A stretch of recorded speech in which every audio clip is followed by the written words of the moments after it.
Hope everybody's doing well. As y'all can tell, I'm coming at you from the Hayti Heritage Center, as I do sometimes if I'm doing these shows. And today is actually a quiet day here, even though I was across the street earlier and ran into a gentleman from Alabama and all along those lines. I think we're going to be doing one of those candlelight concerts, not this Thursday, but next Thursday. And of course, there will be the kids coming back to the summer camp on this weekend and a number of other things. But I did run across a gentleman, since right across from the Hayti is a Walgreens, and I noticed his Alabama shirt. I'm sure you might have noticed my Marquette shirt and all along those lines, but I knew that there were Alabama fans that were disappointed. So I was asking him about his reflections on that game, and he was saying that he wished that they had actually gone on defense first instead of going on offense first. I guess he was feeling that they might have had a better chance if that is what they had did in that particular case. But that is not what they chose to do, and instead it'll be Washington against definitely Michigan in that final game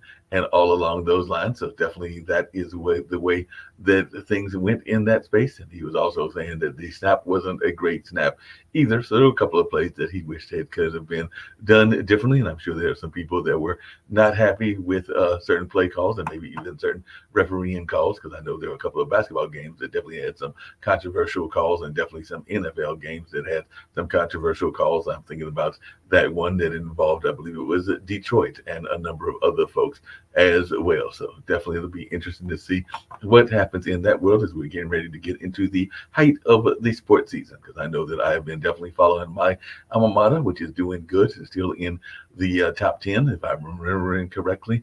And all along those lines, that being Marquette under the leadership of Shaka Smart. And of course, there are a number of other folks that are paying attention to the football playoffs. My team has been way out of it. Both the team here in Carolina that couldn't buy a win this year. Now maybe Catherine Giovanni, who is one of the guests, and possibly we'll see if she's the only guest, if the other guest comes along as well. But I know she's based here in North Carolina. But yeah, our Panthers were having a hard time this year. I think they were able to get 2 wins. And my other team that I've been a long time fan of, the Minnesota Vikings, they are definitely right now they're on the outside looking in, and they need to win their last game and also have a whole lot of things fall correctly in order for them to slip into the playoffs. And it would literally be slipping into the playoffs, as they lost that game against Green Bay and lost it very handily. But I know a lot of people are also thinking about what the new year will bring them in terms of their health and wellness, and also in terms of their finances and all along those lines. And of course, it's a new year. And of course, there are people that will be concerned about their health journeys, because one of the typical New Year's resolutions is to do better on that health journey and to do better with exercise. And I guess that means I've got to stop ordering DoorDash, even though I'm thinking right now I might have to go out and get another DoorDash order later on today, and maybe even get out and do some exercising, which I have not been doing nearly enough of in life, just in general. But I've also been joking, even on this network, that I'm going to shoot for 200, and I'm about to hit the big 6'2" in July 1st of this year. So about the middle of this year, I'll be hitting the big 6'2" and all in that space. So like I said, I've jokingly said I'm going for 200, unless you go by some of the biblical characters or other characters that might have some other kind of history, or maybe even perceived history, if they are from the fables and everything. Nobody has made it, and I doubt very seriously that I will make it either. But isn't part of the ultimate goal in order to achieve these things is belief and having a positive attitude? At least that's how I've always been taught, and all along those journeys. And sometimes you also have to learn that notion of forgiveness, which can be a very difficult thing, and all along those lines. And we're going to bring Kathy in, and she's going to share a little bit about what she's got going on in that space and a number of other things as well. So I'm definitely looking forward to this conversation, because one of my dear friends that I've been knowing for years is a breast cancer survivor. And I know that Catherine is a breast cancer survivor as well. So yeah, one of my friends in the music community has definitely been fighting that battle. I think she's been in remission for a number of years. That being my friend Sharon Allen, and I know others that have been fighting that for quite a while. But I'll bring Catherine in and learn more about what she's got going on, and just that whole notion of forgiveness, and also a little bit about her book, and also a little bit about what she went through. And as you say in your bios, and I know you've been on a number of great media outlets, including Nightline and Good Morning America, and of course being featured in the Time magazines and Forbes. But I did see that you are a proud breast cancer survivor, and like I said, I do know a few folks that have dealt with that, and it is definitely something that is something that I know you women are concerned about. But as I understand it, it isn't just strictly a women's ailment. There are men, then maybe not as many, but there are men that have breast cancer as well. So I wonder if you would just start off there, if you can share a little bit about that part of your journey, and then I definitely want to hear your thoughts around forgiveness, and I also want to learn more about your business as a concierge as well. Well, thank you for having me on, Mark. I appreciate it.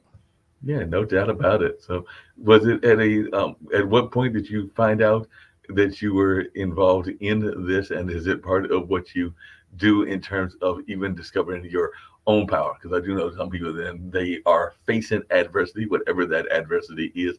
That is oftentimes when they find their true calling and their true gift and everything. Or did you always knew that you were going to be a person that knew your power at a young age?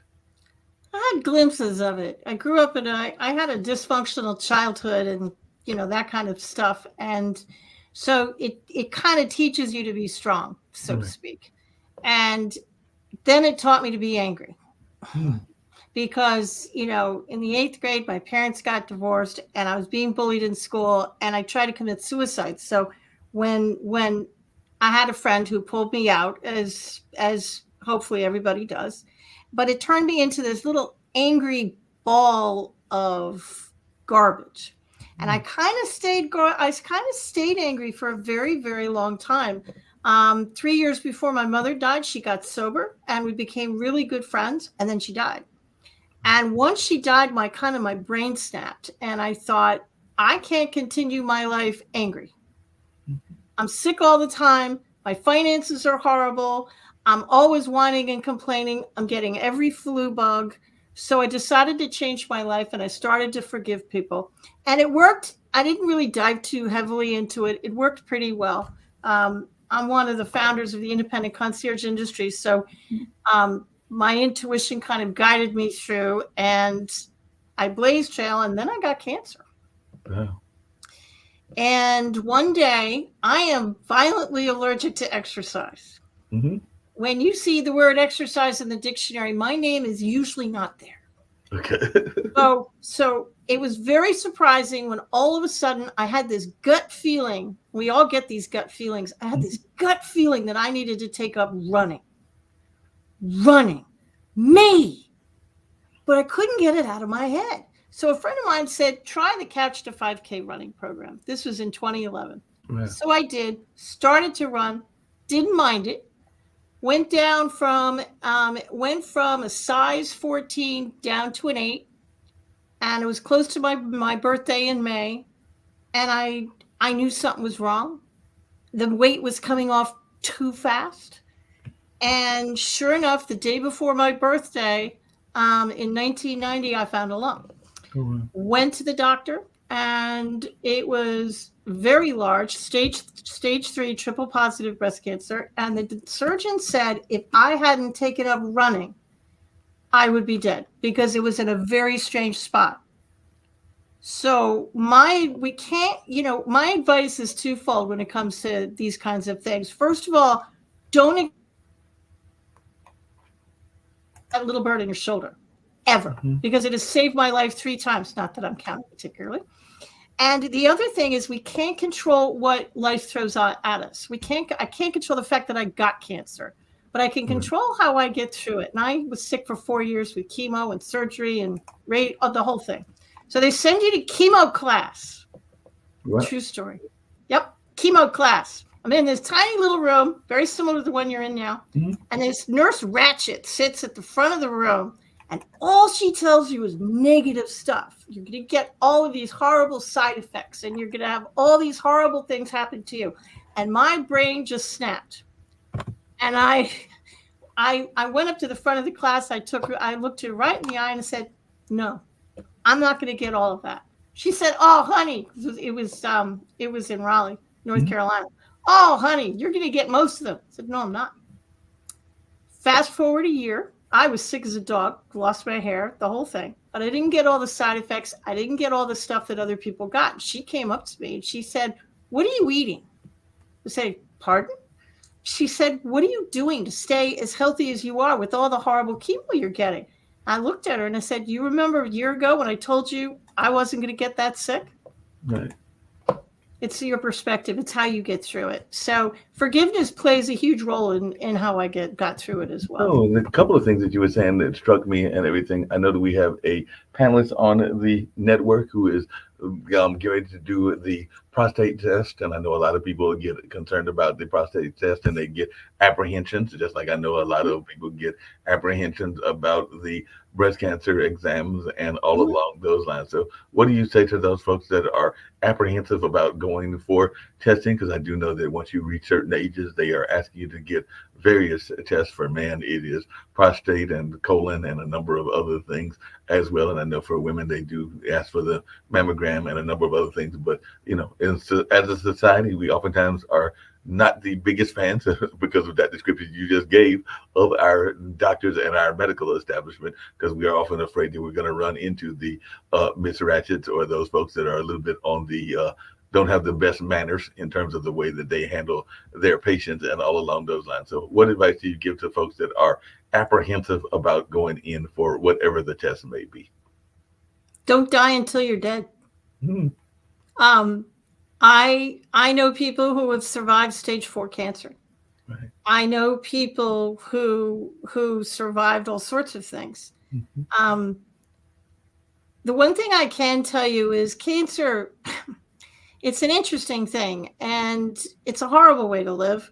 Right. But when you survive it, it changes you. And I've often been known to say it's probably one of the best things that could have happened to me because it completely put me on a different path. It knocks you on your feet, it knocks you down. And when you stand up, you are on a different path. Because when you have dinner with the Grim Reaper and you don't go home with the guy, Mhm. it changes you. I'm 62, and the fact that I'm 62 and talking to you is wonderful. Right. One of the books I wrote, I've written a bunch of books, I think 12, but one of the books I wrote is called Rainbows and Banana Peels, and I wrote it on my cell phone when I was in chemo because I was bored. But the book, it changes you. Cancer is a journey. And the one thing I can tell to people is don't listen to very well-meaning people. Right. I had somebody come up to me in the grocery store and said, "Oh, how much time do you have left?" 50 years, I hope, lady. I mean, don't go up to people and say that. But when you hear the C word, your brain kind of stops. So it's very helpful to have a buddy when you go through this. I had my husband of 30 years, to have somebody who can get through it with you and stay positive. Being positive is easy for me to say, but it's not a day-to-day thing. When you're going through chemotherapy, when you're going through cancer, it's a minute-by-minute choice that you have to make. And don't, when your brain goes to the dark side, try and pull yourself back. That's how I got through it. I had to keep my brain positive, and I knew deep in my heart it wasn't going to kill me, and it didn't. Now, along those same lines, I think that even if you get what some people would consider a death sentence, that if you have a positive attitude or a positive outlook, that Yep. you can oftentimes live past what people are expecting you to. Because I do know that both me and my dad had a dear friend that was involved in the art community here in Durham, and they were diagnosed with a terminal illness, and they have definitely passed on. But they Yep. they lived their life past that deadline that the terminal illness was supposed to give them. Because I think they were told that they had like maybe a month or two to live and everything. And I want to say that they lived at least a few years past that terminal diagnosis. And I want to say that part of the reason that Michelle was able to get past that is that she had a very positive outlook, and she also had Yep. somebody in her family, because I think that she had been remarried, so she had a husband that was very supportive as well. So just wondering, how important is it for you to have that support system? Because one of our founders here on the network, they recently lost, on that being Kim Calhoun, their husband, I think about a year or two ago, and all along those lines. But that was the love of her life, and definitely somebody that she knew at a very young age. I want to say as far back as their high school days, if not their college days. But definitely you can see that even when she talks about that ex, she still has that very positive viewpoint of their relationship and everything. So how important is that support network to have, particularly among your significant other and maybe even kids and others? To have my husband and two sons support me is really what got me through. But to play devil's advocate, I had a bunch of jackrabbits in my life. I had really, really, really close friends who took off when I said I had breast cancer, and I've never heard from them again. Well, They're just gone. I had family, I had friends, I had a bunch of people scattered like jackrabbits. But I had my husband and my sons. My husband has come to every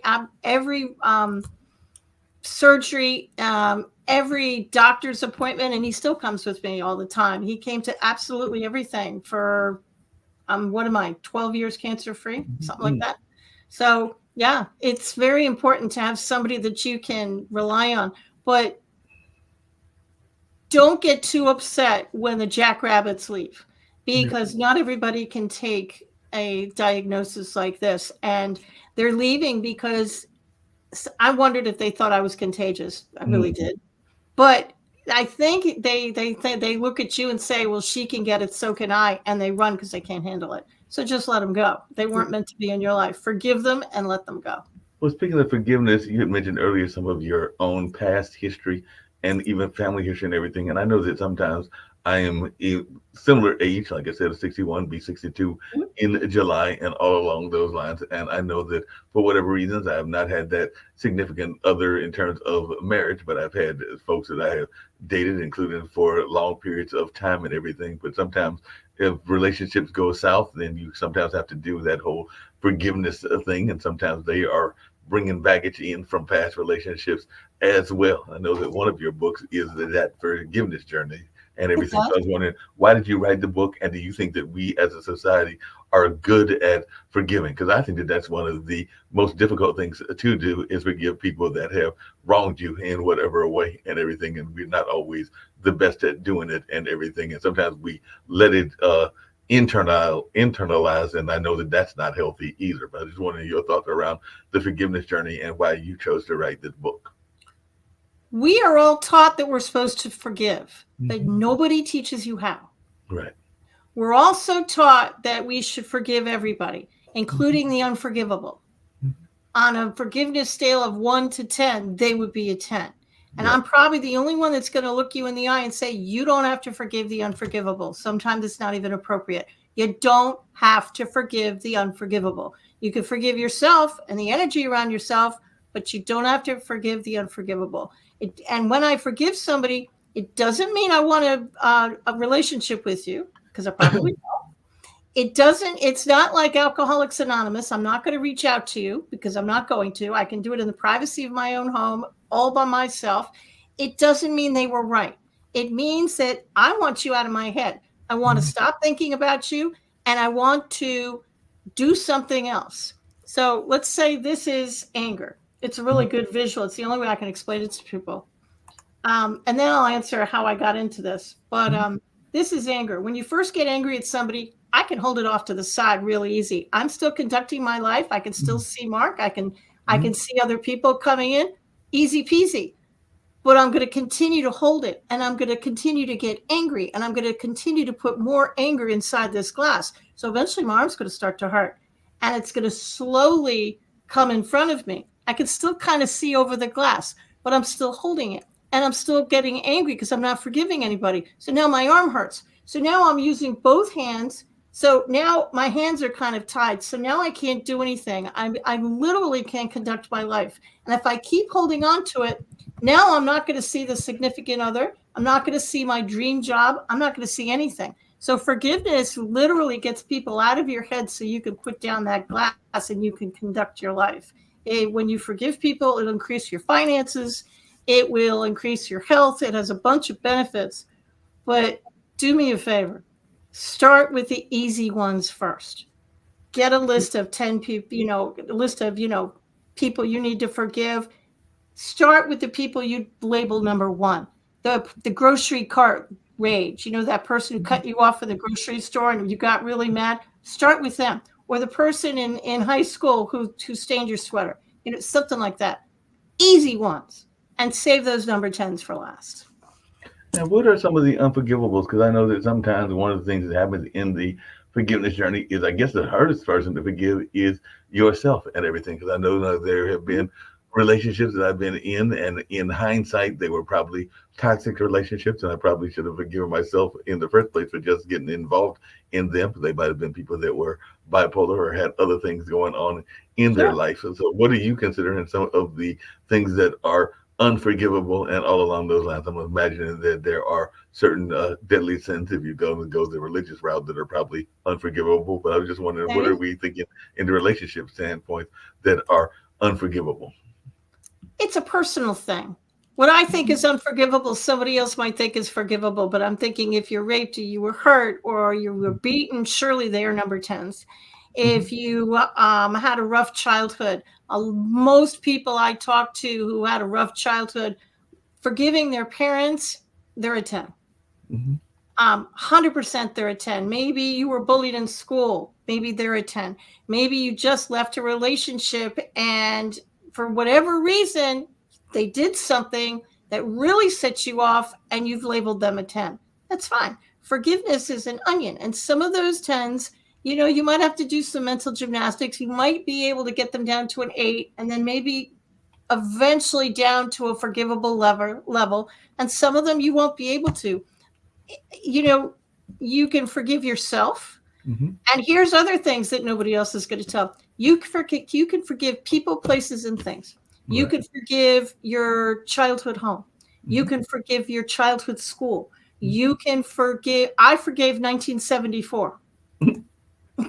Why did I forgive 19? It was a horrible year. My parents got divorced, and I was getting bullied in school. I was in the 8th grade, and I almost committed suicide. So when I sat down and I started this forgiveness journey, I thought, I'm just going to forgive 1974 and everybody in it and the energy around it.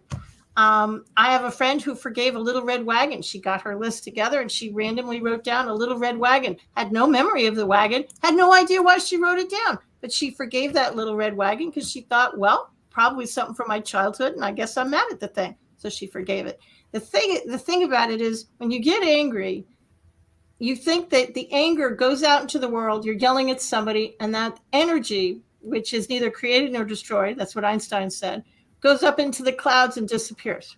Well, as you was just saying that, I'm Just thinking to myself that I might have to forgive the Little Red Wagon as well, because when I was in school, and I went to school here in North Carolina, meaning most of my, well, all of my schooling in terms of like pre-college education and everything was here in North Carolina. I mean, my parents did take me out and did homeschooling for about a year or two, but most of it was either in places like Greensboro. I think there was a little bit of schooling there. There was definitely schooling in Warrenton, where I grew up at, and everything along those lines. But I do remember having a professor that was literally their favorite expression. So if you did not, little red wagon. if you were the kid, did not bring in your paper, and you tried to give them an excuse, like, the dog ate it or something like that, their go-to expression was, "That's your little red wagon." So that was their go-to expression. So for that You reason, I probably had need to to forgive. forgive the little red wagon.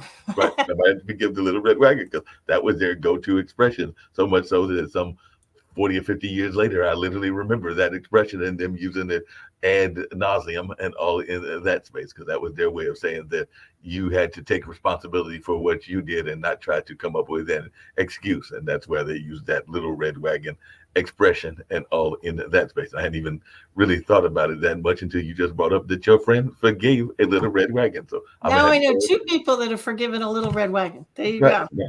That's right. But sometimes you got to forgive expressions as well. I might even have to forgive, and you'll get a kick out of this. But I remember when I was in college and I went to Marquette, I was notorious, and I think somebody else had a recent bet recently. It might even have been a famous celebrity and everything. But I was notorious for using Southern um, expressions and everything. And I remember a group of folks. Bless your heart. Yeah, yeah, bless your heart is one of those. But I was Mhm. always, as I was coming from rural North Carolina to Milwaukee, Wisconsin, using the phrase y'all. So I had Yep. some friends of mine that bet me that I could not stop using y'all. And I think it was probably something simple, like a dime every time I used it, or a quarter every time I used it. And I think that at some point they realized that I was about to go broke if they actually carried out the bet. So they forgave me that bet because, like I said, I was keeping using y'all, and I still use it to this day. So that's like I still drink Southern tea or sweet tea and all in that space. And yeah, they were like, Mark, we give up. We've already collected probably about $1,000 on you, and you have not stopped using the phrase. So I might have to forgive y'all as well.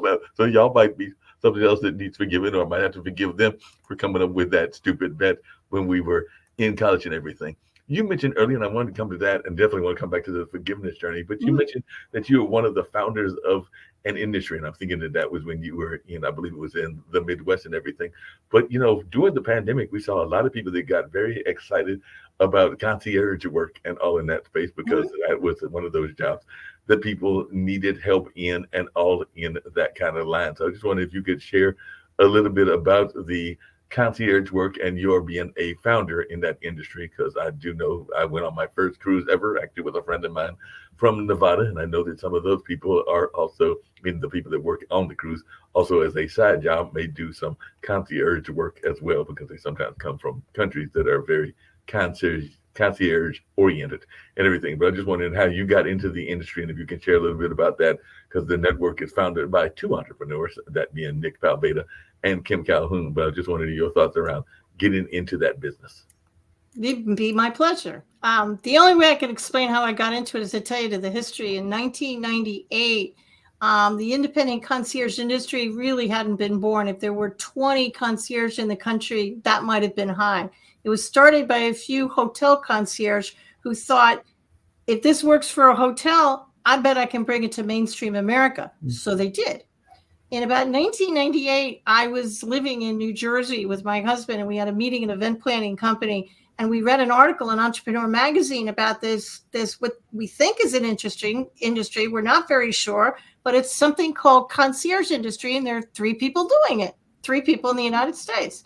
And I read the article and I thought, we're doing more concierge work than we are meeting planning, according to the details of this article. So along that time, I moved from New York down to North Carolina. We were living in Apex at the time. So we started up a concierge business. There were no books, no classes, no articles, nothing. It was like the ultimate of self-taught. So I figured out how to do it. It took me about a year. And I had an office, and the phone started to ring. We put up a rudimentary website with dial-up modems and floppy disks. Yes, I am that old. And the phone started to ring with people saying, could you help me figure out how much to charge? I kind of want to do this. And if they weren't in North Carolina, I saw no reason not to help them. So I did. And my husband came into my office one day and said, "What are you doing?" I said, "Well, I'm just kind of helping him." He said, "Why are you doing it for free?" That was a really good question. Why am I doing it for free? So I pivoted our business for the 3rd time, and we turned it into a concierge consulting company. Eventually, I discovered there was no associations for independent concierge. So being that I'm a big fan of pain, I started an independent concierge association. And that's how I became one of the founders. It went from 20 people to worldwide. I taught people how to offer 5-star customer service, staff all over the world. I retired from the industry last year, but that's kind of how it started. And I wrote several books about it. Now, speaking of that, and speaking of some of the various books that you wrote and all along those lines, you just brought up something that has come up on this show several times, and I'd love to hear your thoughts around this, which is that oftentimes if you are doing any kind of work as a consultant, there are a number of folks that like you to do the work and to give them the service for free. As a matter of fact, I just had a call not that long ago from a friend of mine. He calls it the brain drain, and he used to be an administrator at the Carolina Theater here in Durham, and he was actually one of the people that handled the rentals and all along those lines before he actually had a health emergency of his own. He actually has suffered, I think, multiple strokes and is a multiple stroke survivor and is doing quite well, Ray Pascal and all along those lines. But I was just wondering your thoughts around this notion of, even during the pandemic, we saw a lot of people that would be asked for their expertise and not always given the pay for their expertise. And I'm sure you even see that as a speaker and a trainer where folks are wanting the advice and don't necessarily want to give the rewards. And I mean, they definitely would get their plumbers paid, but they don't always want to pay their event planners or their concierge or a number of others. So what is your advice to those that are running into this idea of, you're doing it even at the age of 50 or 60 for the experience or this or that? There's always various reasons that they give you that they cannot afford to pay you and everything. So what advice do you give to folks that are in the entrepreneurship lane that are facing those folks that are nickel and diming them for whatever reasons? Well, I'm not going to pay you, but you're going to be exposed to a lot of people. You're going to get exposure. People die from exposure. I have done a lot of gigs speaking wise for exposure, and it's never gotten me anything. So I am a big fan of getting paid for work. If I do something for free, especially in the concierge industry, free isn't going to put food on the table for me. Free isn't going to pay my mortgage. Free isn't going to get me anything. And I understand that you want me to do it for free, and you think I should do it for free because you could run errands yourself for free, but that's just going to cause me to die because I can't do it for free because I have bills to pay. So when people say, oh, Catherine, you'll get a lot of exposure, I appreciate that, but I need you to pay expenses and a stipend because that's not going to pay my bills. So I'm actually not a fan of doing things for free. When you're first starting out, you want the business, you want to do things, you want the exposure. I get that. So do it for a month or two. As long as you have money in the bank and you can feed yourself, okay, do it for a month or two. But there has to be a stopping point. At some point, you have to stop doing it for free because people won't take you seriously if you do it for free, because they won't. No, they definitely won't. And along those same lines, one of the things that I know became very popular, and I joked about it at the beginning, and I was only partially joking and everything, but even in the concierge business, there are a lot of people that were feeling that, why should I pay for a concierge when I can have somebody that is doing it on the independent or the gig level? Because I do know that there are some people that would consider Instacart or some of the other ones, even Grubhub and DoorDash, as a form of concierge work and everything. So what is your answer to folks that are like, why do I need a concierge when I can actually hire some of these gig type workers to do what basically a concierge does and everything, when you call it of that notion of running errands? And there are some people that are pointing to some of these new companies that have popped up over the last 5 to 10 years. Do you want to go to a fast food restaurant, or do you want to go to a nice restaurant where you'll be sit down and people will serve you and give you personalized service? Yep. There are a bunch of people out there that love fast food restaurants. It's a really good fit for them. It meets their needs. But there's a bunch of other people that we want you to know our name. We want the personalized service, and we want something that we can't find in a fast food restaurant. That's when you hire a concierge who will do, I used to say Yellow Pages. I have to update it. A concierge will do anything on Google as long as it's legal, moral, and ethical. They'll do it. And it's a question of, do you want a 1-star restaurant or do you want a 5? That's really the difference. It's what kind of service do you want?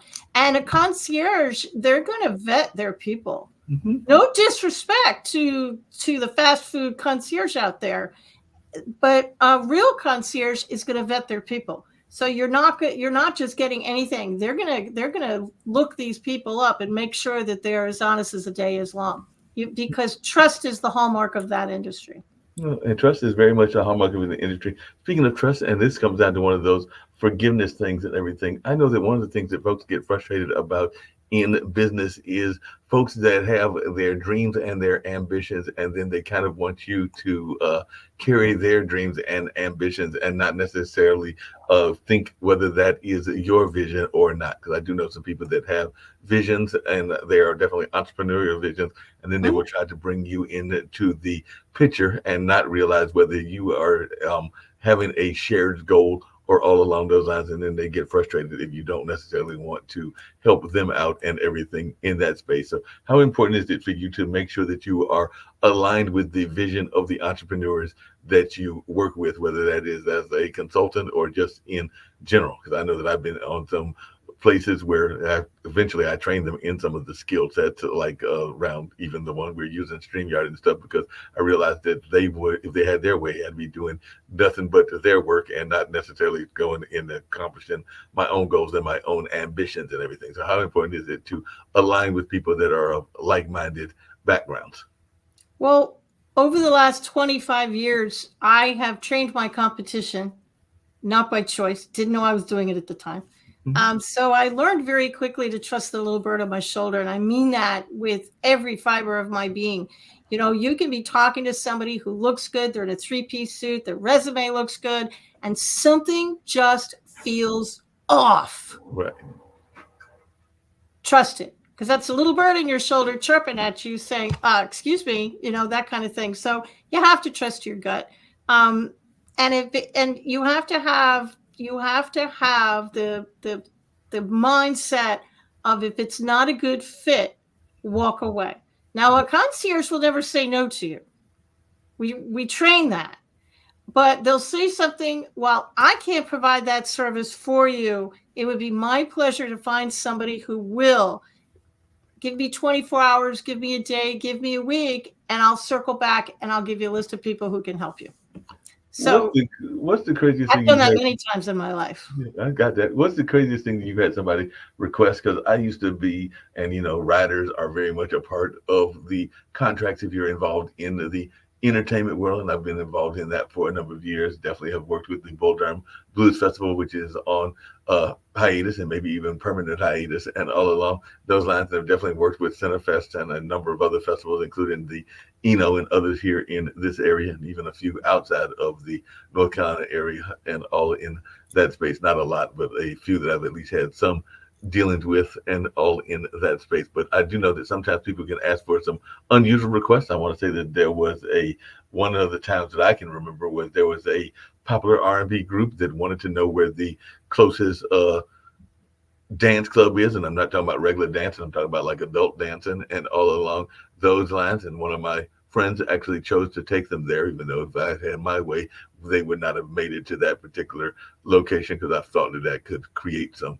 jeopardy to their career and just into life in general and everything. But unfortunately, I had a friend that was less scrupulous than that in my mind and everything. And then I also had somebody that, I think that was with the Blues Festival, wanted a particular cigar brand that I don't think we have that much of here in the area, and it was difficult to find it, but we did find somebody that found that brand and everything. So I was just wondering, what are some of the more unusual requests that you have seen as a concierge? In my website, in my blog, is a blog entry that's the 18 craziest concierge stories I've ever been across, and it's also in one of my books, The Concierge Manual. But once upon a time, long time ago, there was a concierge who was asked to do a party in Egypt, and they needed to find a dozen albino peacocks. Who knew that such a thing exists? But apparently they do. And so they had to find an albino peacock. They found an albino peacock farm somewhere in Europe, had to fly the peacocks from the farm to the party that was in one of the pyramids of Egypt, because of course it was. And they had to get them there alive, and then they had to get them back. So that's a crazy story. That's definitely a crazy story. And just to think, albino peacock. Yeah, to try to find some albino peacocks, that you got to go and find them and everything. But you know, then there's another story. It was an international concierge, a company called Quintessentially, and one of the partners of the company told me this story. He said he was driving to London, and he got a call from a client who was stuck. They call elevators lifts over there, and he said he was stuck in a hotel lift. And he called me because he wanted me to get him out. Okay, call me crazy. If I'm in a hotel, I'm not going to call my concierge. I'm probably going to call the hotel front desk and say, I'm in your elevator. But this shows you how addicted people get to their concierge. And that's what you want. You want them to have you on speed dial. So he called the front desk and said, you got somebody stuck in your elevator. They said, you're out of your mind. You're crazy. Said he didn't believe me. He said, why would I call you and tell you there was somebody stuck in your elevator if there wasn't somebody stuck in your elevator? and everything worked out fine. But concierge are asked to do very, very crazy things. I had a friend in Philadelphia who got hired to take a gentleman's 90-something-year-old mom's dresses to the dry cleaner every week. Sounds benign. Yeah, it sounds fine, right?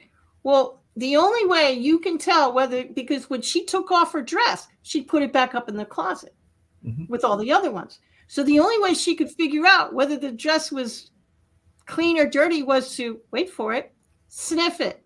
And I looked at her and I said, please tell me you don't provide dress sniffing services. And she said, well, you got to do what you got to do. You got to do what you got to do. The craziest story that ever happened to me personally is not a concierge story, but I got a call and I was busy one day, and I usually answer Catherine Giovanni, all professional, but I was busy that day. I was writing. So I just answered the phone and I said, GOL Group, can I help you? This was about 20 years ago. She said, I'd like to interview you for a book that I'm writing. I said, okay, what's the book about? She said, well, I'm writing a book on how to start a concierge business, and my goal is to blow Catherine Giovanni's book out of the water. Wait a minute. So she called you in order to write a book that was going to actually usurp your book or do better than your book and everything? Did you know who she didn't know she was talking to me? To this day, I don't know how she got my number and how she didn't realize she was talking to me, because I didn't identify myself because I was busy. So I'm from New York. And, for a split second, you think to yourself, I could have some fun with this and I could play this out a little bit. But because I'm a concierge and I am who I am, I immediately said, it'd be my pleasure to grant you an interview. But sadly, you're speaking to Catherine Giovanni. Click. She hung up that phone so fast. We didn't have cell phones back then. We actually had real phones. You could actually hear it slamming into the cradle. And I looked for that book for about a year, and surprisingly, it never came out. It never I'm came out. not exactly shocked by that. That was the craziest thing that ever happened to me in my business career.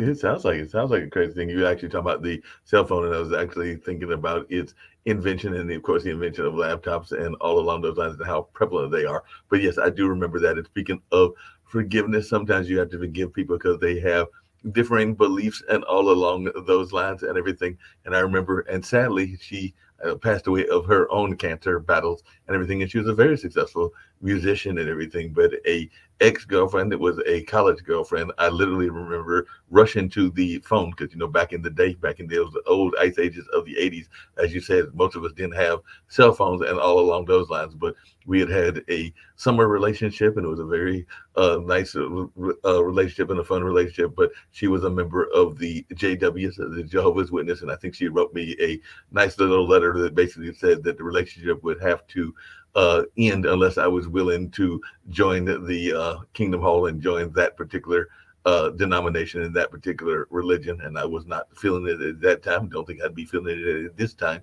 either and everything. So I just remember rushing downstairs to the common phone to basically call this young lady and basically be like, okay, that was fun, but no, that's not happening. So I'm not joining that particular church. So this relationship is ending and all in that space. So that was lots of love moving on, right?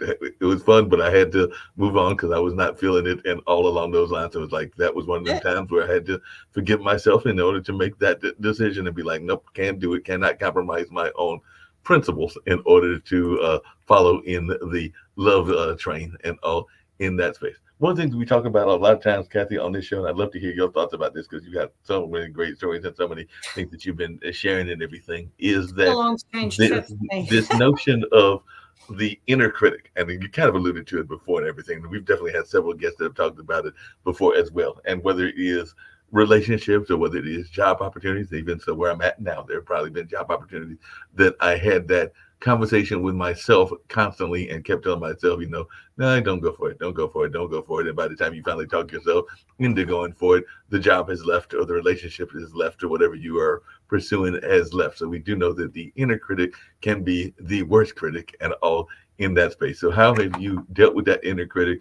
And if you had those moments where you're sitting there going like, I know that I am having this internal dialogue with myself, but it might be getting me to lose some business, even in the entrepreneurship journey or in the concierge journey as well. So I just wanted your thoughts around how you have dealt with that inner critic. You can talk yourself in or out of anything, right? Mm-hmm. And you can drive yourself crazy. Should I go in this direction? Should I not go in this direction? Everybody's telling me I should take my business in this direction, and I should market, and I need business cards, and I need to be on social media, and I'm going to be on Facebook and LinkedIn and Instagram and X or Twitter or whatever they call it today. I'm going to do slow down. First of all, one of the things I always ask myself, whether it's something that's blowing up in my life or a direction I need to go in, is I actually legitimately ask myself, what is the most loving solution? And then I get very quiet, and it's that still silent voice in the back of your mind. It's the most loving voice. It's the little bird in your shoulder. It's your intuition. It's your gut. And that's what I listen to. And that's how I kind of got where I am today. That little bird in my shoulder at one point told me to write a book. Never written a book in my life. So I wrote a book. It told me, you should start a concierge business. I should start a what? Didn't even know what it was at those point. So it's a question of listening to your intuition. And just because somebody else says, I got a business for you, I've made a bunch of money, and I only work between 10 and 2, and you can be a millionaire by Tuesday at 5. Okay. Maybe it worked for them. It might not work for you. Just because it works for somebody else, your friend, your father, your parents, whoever, doesn't necessarily mean that's your yellow brick road. So, if you're stuck, and I mean really stuck, I tell everybody to get quiet, turn off your technology. These things do have an off button. Tell your family you need to be quiet for a half hour. Tell them, go lock yourself into a closet. I used to go into the garage when my kids were young. My sons are grown and out, but when they were young, I used to go into the garage and lock the door, get a pad of paper and a pen, and then just sit quietly and say, what direction should I go in? And then whatever words form in your mind, write them down. Write them down blind. It doesn't matter what you write, just write it down. So this is an exercise to help you tap into that inner critic, to tap into that inner voice, to get the answers that you're looking for. Because the answer to every question that everybody watching this broadcast has is not going to be found in any of my books or gurus. It's actually all the answers you need are right inside of you. They're already there. It's just a matter of tapping into them.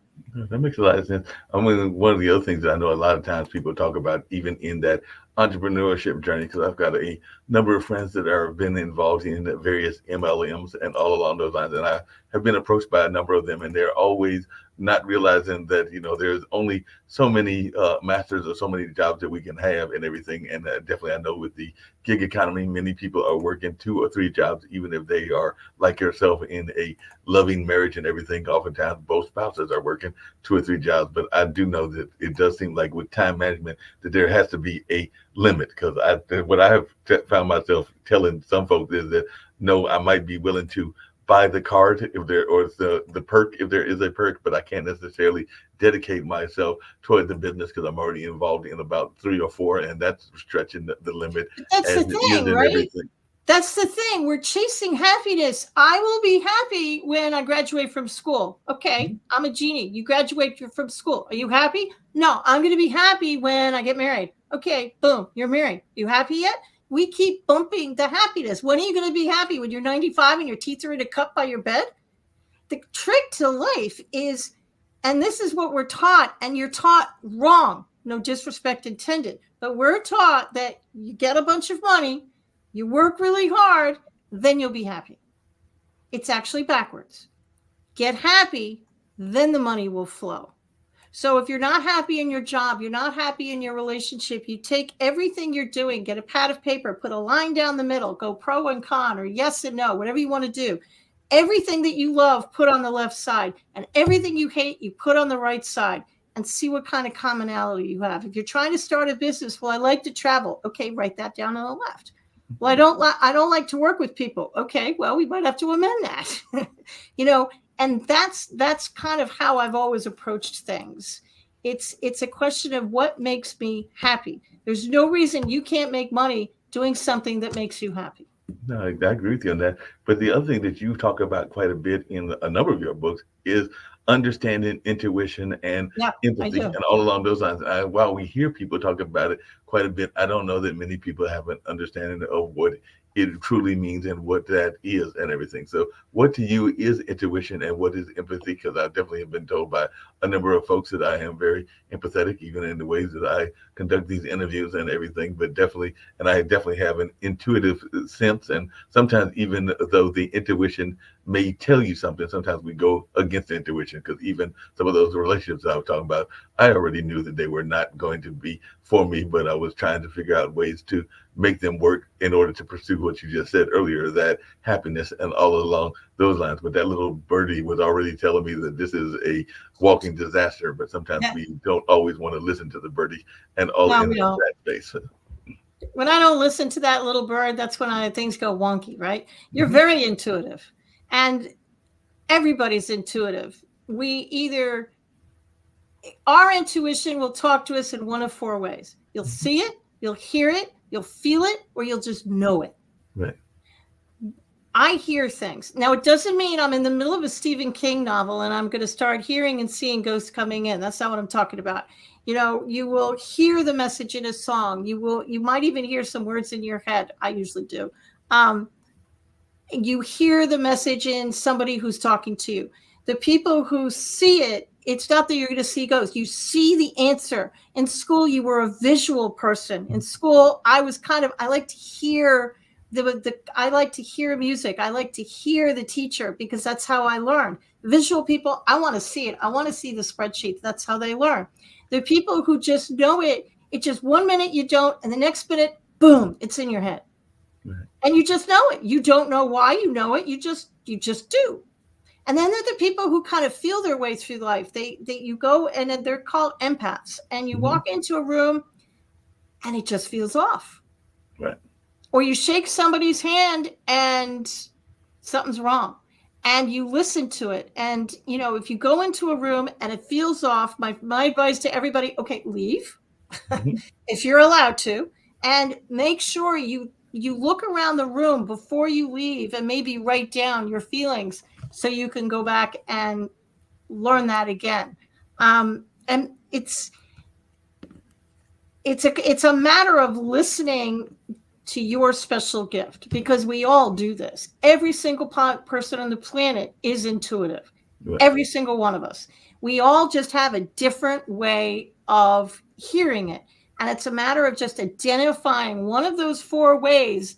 Everybody listening say, oh yeah, I kind of do that. I do have feelings, and I kind of walk into a room, and sometimes I just know, or sometimes I just know things. I mean, I just know it. I just know the answer. It comes right out of my mouth. I just know it. Or sometimes you'll just think, I heard it. I hear voices in my head. It doesn't mean I need a straitjacket, and it doesn't mean I need medicine. It doesn't mean that I'm schizophrenic. Sometimes I legitimately will hear answers. Or sometimes you'll see it. You'll see it in your mind's eye. Can you see your childhood bedroom in your mind right now? I sat there and dug long enough, because I do remember there was a big teddy bear that I had. Yeah. I want to say Can you see the color of the teddy bear? Can you see the room?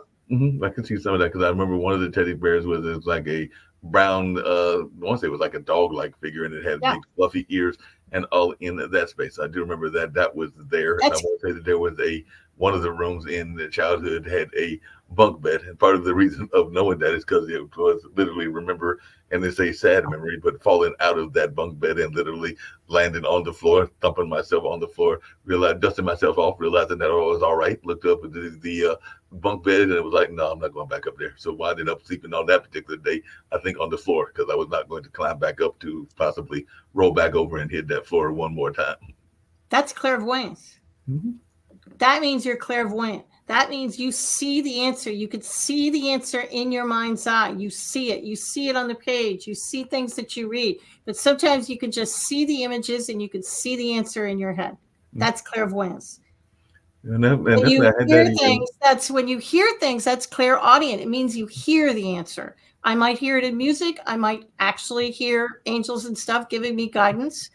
And the empaths and the feeling, these are all what they used to call clairs. And everybody on the planet has one or more of them that they're good at. It's just a matter of waking up to the fact that you are special, and everybody is intuitive, and everybody can learn this. No, I agree. Yes, I wrote a book about it. So yeah, there you go. No, definitely. I know that's definitely more people can tap into, because I remember when I want to say it was my senior year of high school, you're talking about childhood memories and everything, going to a journalism camp and everything. And even to this day, and we were from 5 different states. I think that the furthest south might have been Georgia. So it's Georgia, South Carolina, North Carolina, I think that, Virginia, Maryland, DC area. So, and as soon as I stepped in that room, and ironically, that was the same year that my grandfather passed away and everything, and all along those lines. But as soon as I stepped in that room, I already had seen every last one of those faces and everything, because I had one of those visions that you're talking about. Because it's like, I had never met these people ever in my life, and there was a select few that I still hear from every blue moon and everything. But definitely, I just remember as soon as I stepped in that room, I had already known their face and knew who they were before I ever knew them personally, and everything, because I'd had a vision of them prior to that particular event. It's nothing to be scared of. A lot of people have these visions. Some people have them some people have them in life or death situations. A friend of mine was falling asleep at the wheel, and right before she was going to hit, this is a true story, right before she was going to hit the median, she heard the words, "Wake the hell up." Wow. And she woke up and turned the wheel, and it saved her life. Wow. The trick is to tap into that energy when you're not in a life and death situation. Definitely have to tap into that energy. Speaking of energy, one of the other things that happens a lot is, and you actually come from 2 areas, because I was actually going to teach you about this, but there are 2 areas that are very much stereotyped and everything, because you mentioned having spent some time in New York, and of course New York is seen as the rush, go kind of place, even though I have known some people that were for 30 years. Yeah, and I've known some people that were definitely not the harshness, and I'm saying that there are not all, some of those stereotypes aren't based on fact and everything, but they aren't as tough as New Yorkers are sometimes portrayed to be. Just like I know some people from the South, including North Carolina, that aren't as polite as people portray North Carolinians as being. So I was just wondering, what are some of those stereotypes? Because we want to talk about stereotypes. Both North Carolina and New York have some staunch stereotypes that you have had to deal with and that have surprised you about these 2 areas that you have chosen to call home, one that you grew up in and one that you are now living in now. So I just wondered, what are some of those stereotypes that have surprised you that you found to either be true, or, as I alluded to earlier, they're not always as true as they are perceived to be? New Yorkers are given a bad rap. They're called, it's rush, they're cold, and nobody wants to help each other, and that's actually very far from the truth. They are warm, they are friendly. Most of them will give you the shirt off their backs. In the South, I have found warm, friendly, approachable Southern hospitality, and I have seen people that I just wonder how they get through life. Right. And I have learned a few things. Here's the difference between a Northerner and a Southerner. I figured the North and the South out. I have not figured out the West or Europe, but I have figured the Northerners and Southerners. If a Northerner wants to say something wonky to you, they're going to do it at the beginning of the sentence. So they're going to look at you and they're going to say, "With all due respect," and then they're going to verbally punch your lights out. So if you hear somebody from New York or New Jersey saying, "With all due respect," brace yourself, because you're about to be hit between the eyes with something. Right. A Southerner will put it at the end of the sentence because they don't want to hurt your feelings, and they're very hospitable. So they'll put it at the end of the sentence. So they're going to small talk you for a long time. They're going to want to sit on things. They don't want to make a decision right away, most of them. And then they're going to put their thing on the end of the sentence. So they're going to say something to you like, "Your baby's as ugly as a stump, bless his little heart." So if you hear a "bless your heart," try really hard to think about what was at the beginning of that sentence. Right. But Southerners are warm, friendly, and approachable, and so are New Yorkers. It's a question of, when I go to a city, I expect to meet warm, and I know this sounds weird, but I expect to meet warm, friendly, and approachable people, and that's usually how it plays out. I expect to meet nice people. Every once in a while, I get, you get hit by things, but most of the time, I meet really, really sweet people. Speaking of getting hit by things and everything, you had talked about it earlier in one of the shows that we do every Sunday. I actually do it with, well, they are the host of it, Stephanie Hockenhall, who was in Kansas, and her son, Gene Francis, if I'm remembering Gene Williams, if I'm remembering his name correctly and everything. But it's a show around bullying called Where Is the Love? And all along those lines. Yeah. But definitely that being said and everything, one of the things that I know that you talk about in some of your talks is this notion of forgiveness and whether you have to forgive the person face to face. And I do know that in their case, they have been bullied in relationships, they've been bullied in workplaces, they've been bullied in a number of varying environments. They were even talking about how bullying can happen in the church. And I do know that that is for real as well. So I was just wondering, is that something that folks should try to forgive people if they're going to forgive them face to face? And do you have to tell folks why you are forgiving them and all along those lines? Or can you just do it in the quiet of your own home and let them not even know whether you've forgiven them or not? Or is it better to do it in a public landscape? The way I approach forgiveness, especially in the book, is this is not Alcoholics Anonymous, so you don't have to reach out to people. You don't have to talk to them. You don't have to call them. Forgiveness is very personal and very selfish. You do it for you. You don't do it for them. It doesn't mean they were right. And just because I forgive you doesn't mean I want a relationship with you. I probably don't. I probably don't even want to talk to you. You do it in the privacy of your own home. You don't have to tell anybody you're doing it. You don't have to reach out to them. It's something you do for you because you want to get them out of your head. You want to stop thinking about this so you can look at the opportunities in the world and the universe can start flowing stuff to you. You want to get this stuff out of your head and out of your energy field. Because when you get angry, it kind of sticks around in your energy field. So if you get angry enough over enough years and you don't forgive people, you're kind of walking around in a gray cloud. So forgiving people, as if you believe Einstein, it's going to change that energy from dark to light. Energy is neither created nor destroyed. It just turns into something else. And that's what you're doing with forgiveness. But it's personal. You don't have to tell a soul you're doing it. You can do it in the privacy of your own house. Nobody has to know. That sounds and great. You don't have to forgive the unforgivable because some things you just can't get there. And that's fine. Yeah, definitely. There's some things that you can't forgive, and then That's whatever fine. it is, you're unforgivable on your unforgivable list, and all along those lines. I've talked to a couple people, both on the network and even outside the network, in like just face-to-face conversations as well, that have talked about how they feel that despite the divisiveness that is going on in the country and what's going on in our political landscape and in our world landscape, that they actually feel, and these are even a number of people that consider themselves to be empaths or to be involved in what some people call light work, that we are actually heading toward a better time of the year and that there's about to be a shift and there's going to be a positive shift. And I was just wondering if that's something that you believe as well, and if so, do you think that 2024 will see that, and if so, when, how will it happen? Because I've heard a number of people that have said that all of this turbulence that we've had for the last several years, including the pandemic and including those various wars and a number of other things, is the prelude before a positive shift that is, they feel, is in the future of the, not just the United States, but the world in general. But I just wonder your take on that and whether you think that we are heading toward a positive shift. I agree. You know, the thing about life is you can't forgive something and clear it if you don't know it's there. Mm-hmm. So it's almost like the earth is bringing up all the horrible things. They've been there all along. We just didn't see it. But now we're seeing it. It's all coming up. And now that we can see it, you can fix it. Mm-hmm. And it looks like our world is getting worse. But what's really happening is it's actually a rebirth. And we're seeing all the horrible, yucky stuff come up.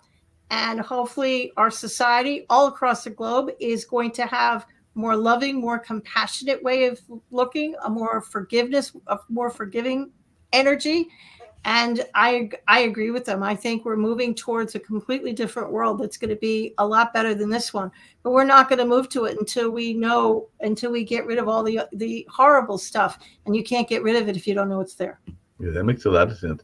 You mentioned earlier having that loving husband of yours and definitely having the two kids and all along those lines. And I had alluded to it earlier, having a multitude of jobs in my own life and everything. But how do you deal with that work-life balance? Because that is something that I find a lot of entrepreneurs struggle with, and all along those lines. I just wondering, how do you deal with that work-life balance? Because I know earlier you had mentioned something that I know a lot of folks have a difficult time with, which is turning off of the devices. And so when I say devices, I'm not just talking about the computer, but sometimes you also got to turn off the TV. And like my nephews, if you got one of those Oculus sets, you sometimes might have to turn that off as well. But how do you deal with that work-life balance and all in that space?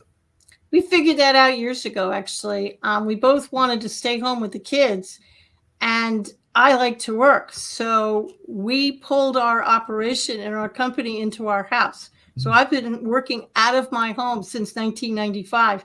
And back in those days, nobody worked out of their home. You jumped through hoops of fire to prevent people from heat, knowing you worked out of your home. You'd say things like, "Oh, I'm going to be in your area anyways. Why don't I drop by your office?" I wasn't going to be in their area. I just didn't want them to come to my house. So now everybody works from home, but working from home allowed me to, I have my own company. So it allowed me to have my own hours and be there for soccer and football and baseball and all those things. And because I was training concierge, I know concierge all over the globe, so I could get the assistance that I needed when I needed it. Yeah, that makes a lot of sense. You're talking about that, and I was also going to bring up something you brought up earlier as well, which is this notion of running, and how if there was an exercise or a picture of the anti-runner, it probably would have been you and everything. And ironically, my brother was one of those as well. I don't know that he was all that active in exercise and all in that space, but he did try to do some of those mud races or whatever they call them, but Yeah. those endurance races. And My brother-in-law did that. yeah, Yeah. I think that after he failed two or three times, that was society or the Mother Nature telling him that he didn't need to try anymore. So he gave up on those, because I think the first one he did, he literally once he broke his leg or broke a femur or something like that, almost as soon as the race started. They're And then, really hard, those races. I won't do one of those. My brother-in-law used to do stuff like that, and they're hard. yeah, they're very hard. And like I said, I think Mother Nature was telling him not to run in those, because I think it was the second or maybe it was the third one. And I don't think he's attempted it since. He's got some other hobbies like riding those Polaris slingshots, and definitely using those to do other things that are very much his way of relieving and exercising kind of like whatever tensions are and everything. So what are some of the things that you do? Because I know that I sometimes will do puzzle games and everything in order to alleviate whatever stress may be going on in life. But what is your go-to activity to alleviate stress, whether it is stress from work or stress from family or just stress in general? Because I know that I have used to play Word with friends, and now I'm doing one of those puzzles that has to do with shapes and trying to get the keys that then solve one of those kind of like detective mysteries, or kind of like a logic puzzle. Matter of fact, I think that's the name of the game, is logic puzzle or something like that. But yeah, I've been finding those. But what is your go-to way of relieving stress? Music and walking. I'm a big fan of music. In fact, the only way I can write is if I'm listening to very loud music. It used to drive my parents crazy, but it's the only way I can actually focus. And I'm a big fan of walking. So if I'm really stressed out, I usually peace out and I'll go take a walk just to clear my head. And I do have on my phone, we all have games and puzzles and stuff that we use, we all do that. But I'm a big fan of walking, and I'm a big fan of music. It's just the music, it kind of clears my head. Yeah, that makes a lot of sense. Definitely gotta have the head cleared and get those things going in that space as well. And I used to do that. There's a pond not that far from Duke that I used to walk a few times, and then I stopped getting into that habit. So I need to get back into it again, and all along those lines, because I got out of the positive habits and everything. So Big Dish of Ice Cream also is I'm a big fan of. Yes, don't email me that I know it's bad for me. Yeah, I know it's bad for me, but if you have a really bad day, I haven't had a drink since 1990, so I don't do that. But a big bowl of ice cream, little chocolate sauce, I'm a fan. It sounds like you're a good fan of that and everything.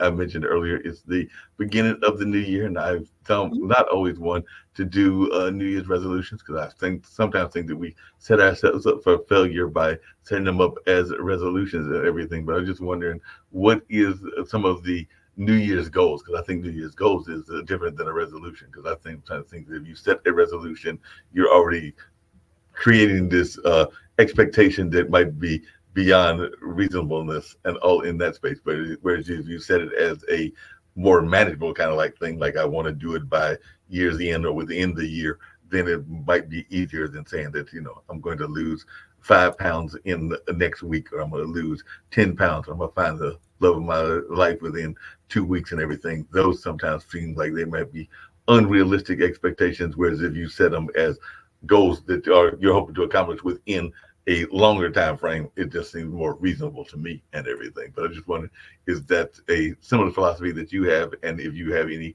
set for 2024? I don't do New Year's resolutions, and I don't do goals. I do feelings. I do New Year's feelings. So if you want to make $10,000 this year by June 5th, I will turn that goal into a feeling. Okay. When I earn $10,000 by June 15th, it's going to make me feel how. And then I'll write that down. And then instead of reciting that stupid phrase every day over your coffee, I'll look at the phrase and I'll think about how I'm going to feel. I'm not going to recite the phrase. I'm just going to put myself into feeling mode and saying, if I have $10,000, how is it making me feel? What's going to make me feel happy? It's going to make me feel good. So I'm going to sit and try and get into a happy space while I'm thinking about that resolution. So I do New Year's feelings. I don't do New Year's words.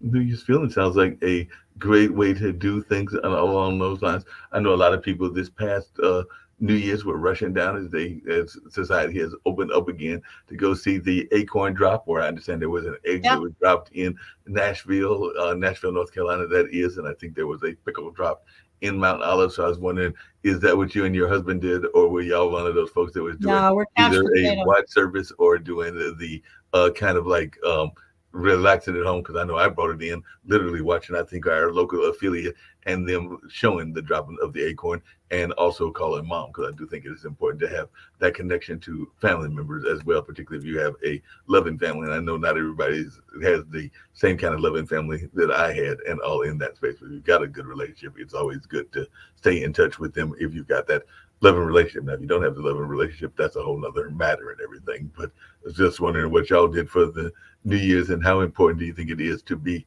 connected to one family, and also being connected to what some people call the ancestors? Well, usually we don't drink, so we usually stay home. Most of my family has passed, sadly, but we will call the family that's still alive on both sides. And we will certainly call our sons, but we usually stay home. Sometimes the sons will come home and be with us. More often than not, I'm asleep by 12:04. I mean, I will try and manage to stay up until 12, and then I peace out. Like at 12:04, I'm like, okay, bye. It's like the New Year started. I'm going to sleep now. It's time, time to go to sleep and everything. Yeah. What advice did you give to your children that you think you wish more people would give to their kids as well? Because like I said, I don't have any kids of my own, but I do have my two nephews that are turning 40. Well, they were born 2008 and 2009, so they're about to turn 15 and 16 in August of this year and everything. So they're definitely both teenagers, and I just recently learned from my brother and everything. It's just the two of us that I now know what their careers are, because I think that the oldest one is thinking about being a architect, and I think the younger one is thinking about either being a lawyer or a biologist, which is good for them. Yep. It's two different careers, lawyer and biologist. That's on two opposite sides there. It's two opposite, and I'm not sure where the lawyer is coming from, because I don't know that he has any lawyers in the family. His grandfather or his great-grandfather, because it was my grandfather, but his great-grandfather was a biologist. The building at North Carolina Central University, the biology building, is actually named after my grandfather, his great-grandfather. And I know that my dad, his granddad is also very much into science and biology, even though he's known more in this area as an artist and all in that space. And he had that happen as a second or maybe even a third career, because he was also an activist and was also involved in radio and a number of other things before becoming an artist over the last, I'd say, but him and Linda have been together for 25 years. So at least probably almost a quarter of a century, if not longer, that he's been doing the artwork. But he's definitely been an active artist for probably the last 10 or 15 and all in that way. But I was just wondering, you know, it's just interesting hearing their advice from other people. So what advice did you give to your kids and everything? Well, one thing we did is we had a family dinner. We sat down as a family and ate dinner almost every night. And I would ask the boys, what is the best question you asked today? Because I didn't want to say, what was your favorite lunch? What did you do? Nothing. I mean, you're trying to elicit something. And inevitably something would come out, and I would tell them, what is the most loving answer you can come up with? You know, if they were having a fight with something, well, what's the most loving way you can get out of this mess? Tell me that.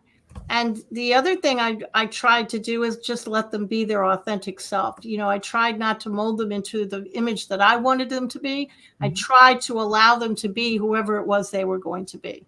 And my oldest son is a federal law enforcement officer, works for Homeland Security up in Washington. And my other son is a video editor. So they turned out pretty well. It'd be nice if they gave me some grandkids at some point, but you know, we can't have everything.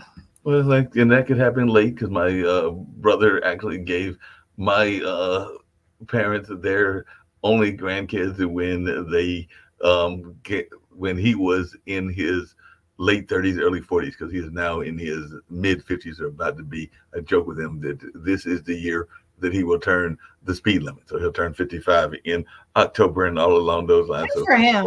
So it was literally 39, and it was with his then wife, and now he's got a new fiance because that relationship, for whatever reason, did not work out and everything. But they are co-parenting and doing a good job of co-parenting. But definitely at 39 is when Malik gave them their kids and everything. So that would have mean that mom would have been around our age. She would have been in her 60s at the time that she got her first grandkid and everything along those lines. Because, like I said, I don't have any, and Malik was waiting as well. So, and Dad was probably in his mid 60s at that time and everything. So he was almost pushing, probably near, he's probably pushing near 65 at the time that he had his first grandchild. And I know some people that are in their 40s and 30s that even have grandkids because they had them very young and everything. So definitely it'll be interesting.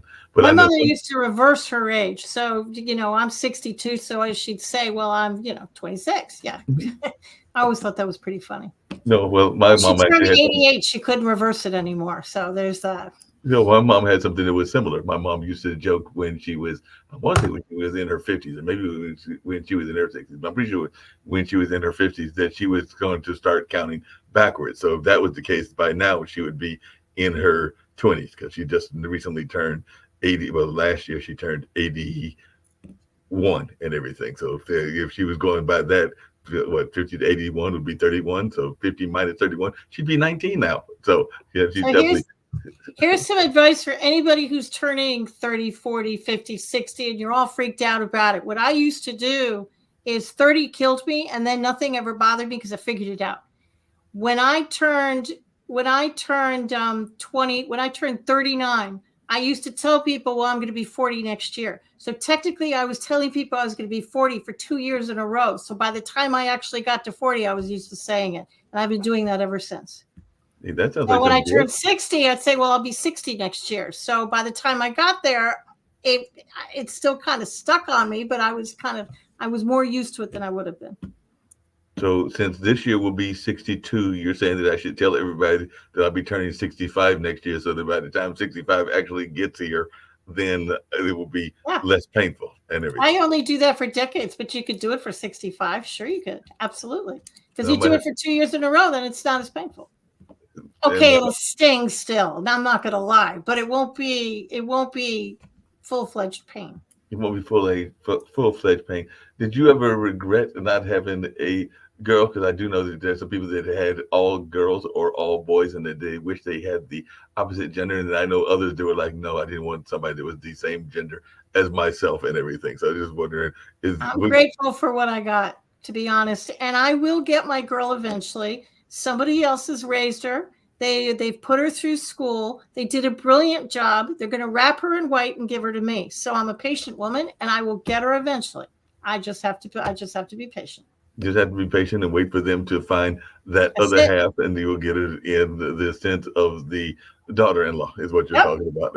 Some family's doing a bang-up job with her, and then they're going to give her to me. And I'll be And that. then that sounds like plans. I know a friend of mine that just recently happened, and she is not in, unlike you, she is not in a rush for them to give her a grandkid. But one of my dear friends from one of my jobs, not this particular job, but another job that is a testing company that I work for, meaning literary testing, measurement, ink, and everything. But yeah, her, I think it's her oldest son, because she's got two sons as well. And I think it was last year, the that son and his lady love got married, so she now has a daughter in that sense. But as I said, she's one of those folks that isn't rushing necessarily to get any grandkids. But I've got others that are the opposite. I've got a dear friend that is became a grandmother at a very early age. I want to say she was a grandmother in her early 40s and everything. And definitely she's now hitting the 50 milestone, and she's got multiple grandkids. And sometimes I think those grandkids are more of her precious love than even the kids were. She's had four kids and all in that space. And she was also in the service industry as well, because I want to say she has been trained as an esthetician, a car saleswoman, as well as a number of other fields as well. But yeah, she loves the dearly, I think, all of those grandkids. Because every time I'm looking on her Instagram or Facebook, it does seem like there's constant pictures of those young people and her being very much attached to them in one form or fashion. Now, she's not always the biggest fan of the kids, but that's a whole other story. That might be that forgiveness journey that you were talking about. So she definitely hasn't had to have anything to do the young people have done to be forgiven. But yeah, she's not always the biggest fan of the kids that were brought into the world by her and her then significant other. But yeah, we can't always pick the family that we are born with and all along those lines. So I guess that's one of those Sure. forgiveness journeys, is that Yeah. sometimes we, what's that old saying? You can't pick the family that you are born into, and you can't Yep. always pick the family that is provided to you and everything, because sometimes they can aggravate us and all along those lines. And I know that even in my own life, sometimes if financial consequences come in, I am one to go to my parents, and particularly mom, just because I know that mom will probably say yes and all along those lines if you need some financial help. Not that I won't go to dad, but I just know mom is probably the go-to first answer, because she's probably going to be quicker to say yes and everything. So I'm sure that you even get that from your kids, even though they are doing quite well. You mentioned one is that Homeland Security, and the other is a videographer. But I'm sure that there might be times that there are things that happen that they need some parental advice, or maybe even some parental guidance, or even some parental Once in a while. finances and everything. Once in a while. You know, we can't control what happens to us in life, but we can control how we get through it. We can control our perspective. And as adults, you're not who you were as a kid.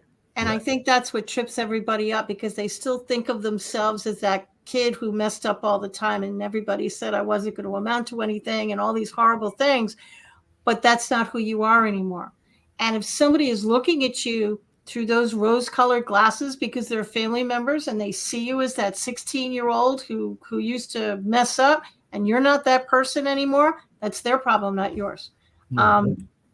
how people see you is their problem. How you see you, that you can control. So just knowing you are not that person anymore. And every day we wake up, it's our opportunity to reinvent ourselves. We don't have to wait for January 1st.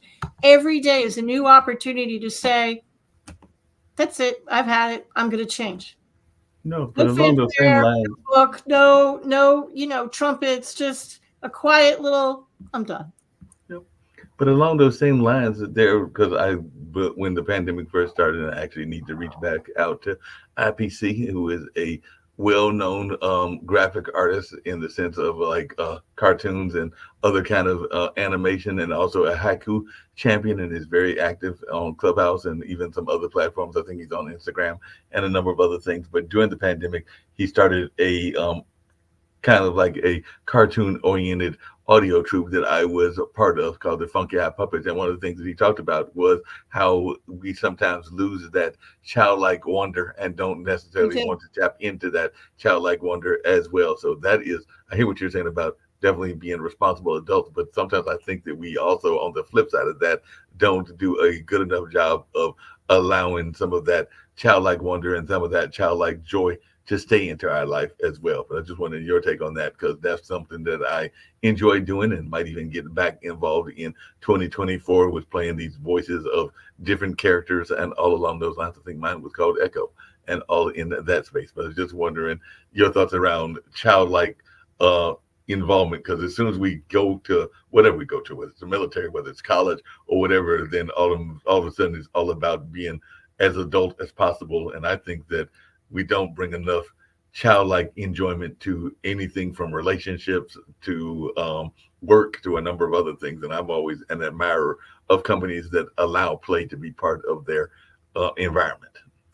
I think people don't know what fun is. Mm-hmm. I ask people all the time, what brings you joy? Right. And 9 out of 10 people cannot answer my question.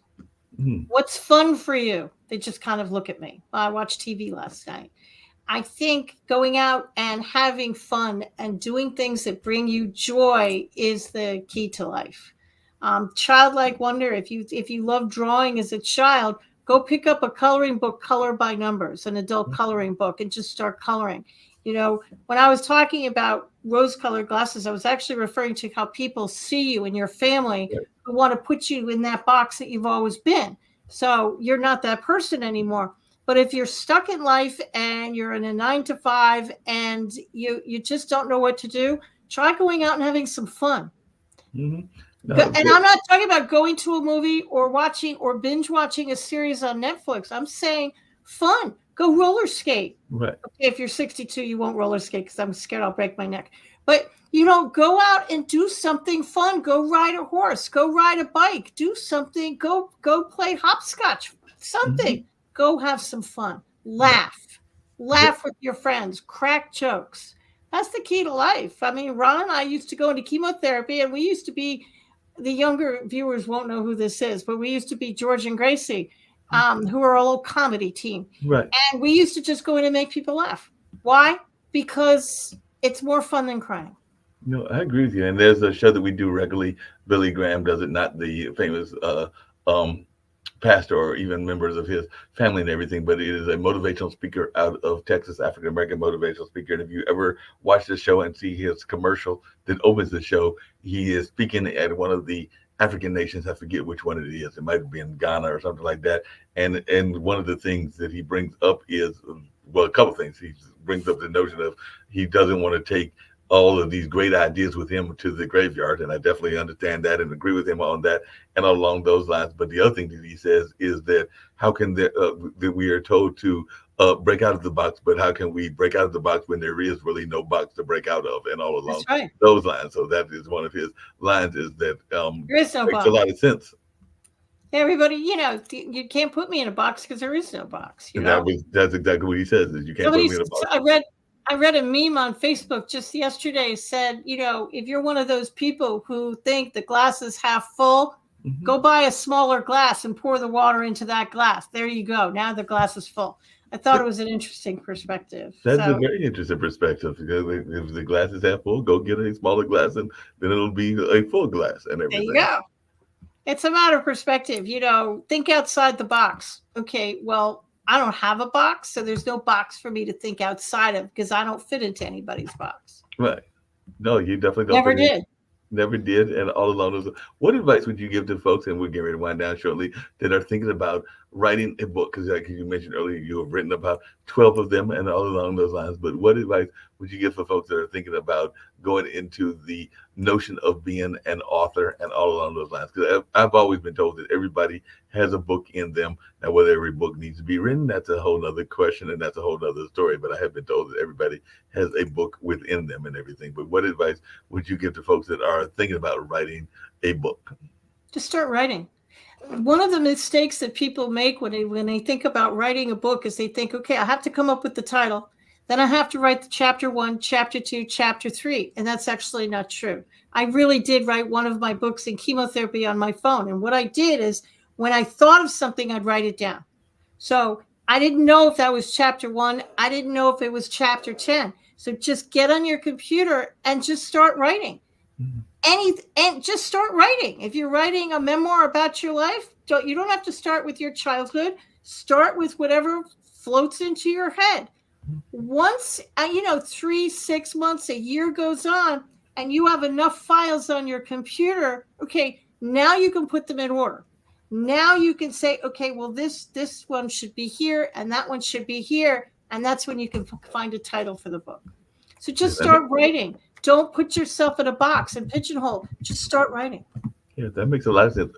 Would it be something similar to just go ahead and do it? Because one of the things I know a lot of people are interested in is something else that we've talked about here on this show and everything that you have been part of, which is entrepreneurship. And I know that everybody thinks that they've got the next great business idea. Now, I do get frustrated when I see people that have these great ideas and don't necessarily follow some of the basic principles that you need to have, which is like a business plan and some of the other stuff. But hey, I've also seen some businesses that were successful that were, as you just put it, out of the box, and they might not have had the business plan or even the total staff until actually the business was up and running and everything. Because literally, I don't think I mentioned this to you, but I did mention at the beginning that my parents started a radio station, and they started it when I was the year of the independence. So 1976 is when the station came on the air, and it was on till roughly 87 or 88, so about 11 or 12 years.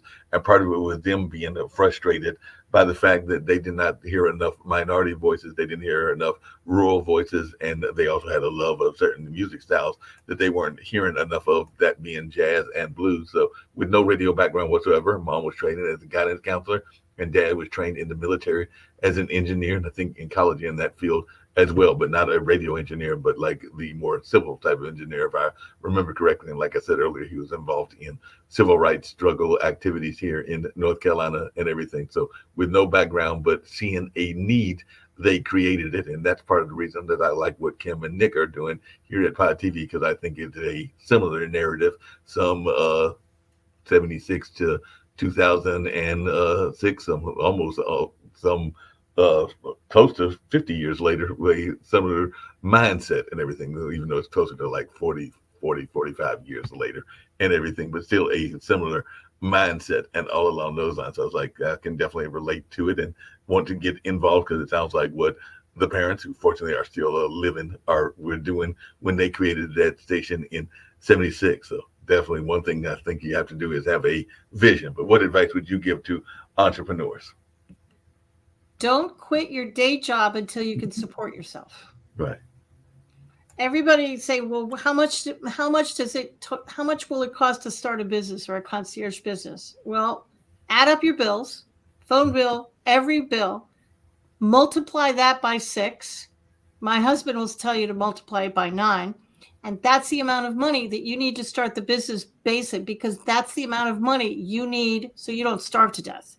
Mm-hmm. That's your monthly nut. That's what you need every month to survive.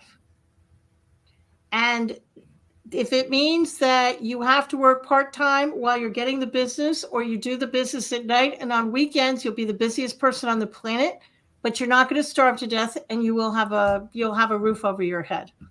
So I tell everybody to don't quit your day job. It might be $1 million business, 100%, but I don't want you to end up in a refrigerator box on the street either. I need you to do it right. You need insurance. You need a business plan. Sure, you need the business card. You need a website. Yes, you need a website. Everybody needs a website, but you need a lawyer. You need an accountant. You need insurance. You need to have enough money in the bank so you don't starve to death. That's my advice to everybody who's starting a business. And I'm not trying to talk anybody out of a dream, but I also don't want you to die. Yeah, and I know some people will start the business literally from the business that they are in. I know that when I started Lee Entertainment, which is like kind of like entertainment planning and entertainment consulting and all along those lines, and even managed some performers, I literally was working at GlaxoSmithKline. So of course I was using some of the resources that I had access to and everything. Now, whether that was technically cheating or not, that's a whole nother matter. And maybe the folks at Glaxo need to forgive me. And all along those lines, coming back to our conversation around. That's another conversation. Exactly. Let's circle back a little bit. Yeah. Yes, exactly. They might have to forgive me for taking advantage of that. But I do know that the quite often people will take advantage of the situations that they are in, whether that is Fun. using a copier, whether that is using a phone, or whether that is using even office space or whatever. But definitely it does seem like that is a standard business practice where many It is folks are. today. Back in the day when I was there out there, it wasn't, but today it kind of is. We live in a very different world right now. Very different world.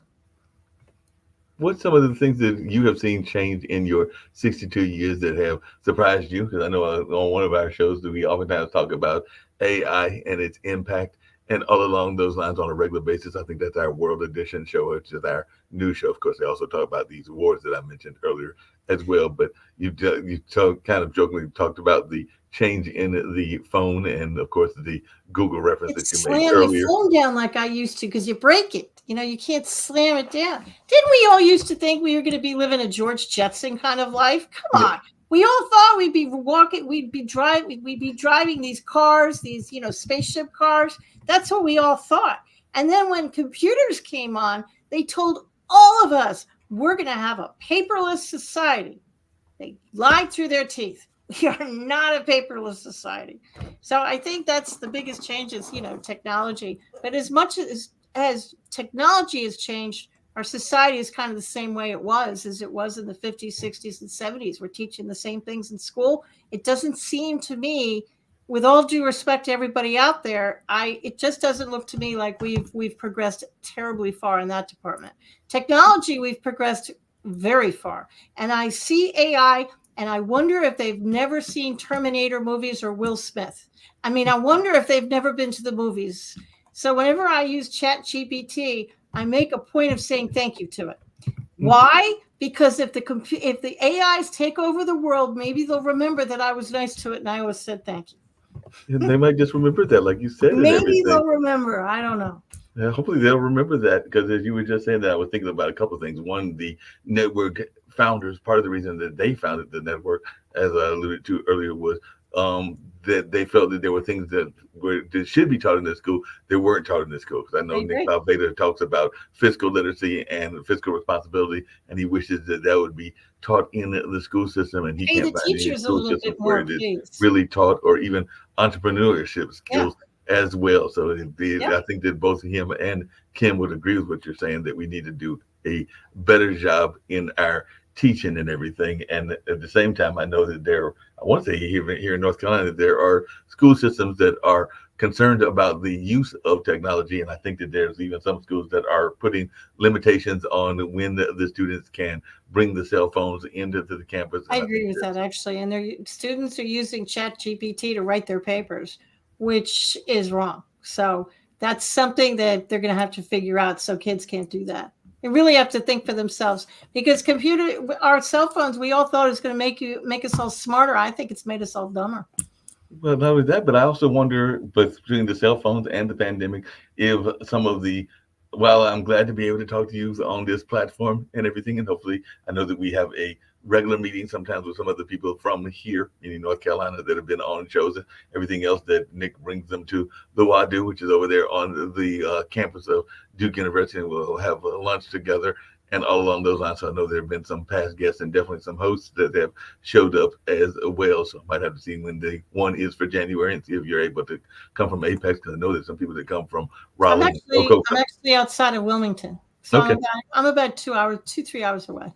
Yeah, but still, it might be possible and everything. I'll just the invitation and all, because I know they try to do those meetings on a monthly basis. But one of the things that I get frustrated by is how some of the social skills aren't taught as much either and everything. Because as you were alluding to earlier, even with the concierge service work that you were doing, I do know that sometimes if you go into a restaurant that's just for a sit-down meal and you see 5 or 6 people that are having a conversation and they're all using their cell phones, and sometimes in the back of my head I'm going like, why are y'all here together if y'all aren't really here together? And all of those lines, because they're all on separate phones talking to separate individuals, and I'm going like, aren't y'all all in the same place? But I didn't quite get it, but I have seen that a couple of times. But I'm sure you've even seen that in Wilmington as well. Oh yeah. We used to make everybody, whenever I went out with people, everybody would put their cell phone in the middle of the table, and if somebody flinched, you'd have to pay the bill. And whenever I teach a workshop, I will say if I hear a phone chirp, tweet, jump, I don't care. If it makes any sound whatsoever, you have to stand up and sing the Star Spangled Banner. Make sure for all the speakers out there that you turn your own cell phone off first before you make that announcement. Happened to me once. And the only reason I got out of it is because we were going to lunch at the time. So I managed to talk my way out of it. But yeah, I agree with that 100%. Along those same lines, Barbara Smith, who usually does the show on Thursday, I've actually got to get in touch with her and Shawnee.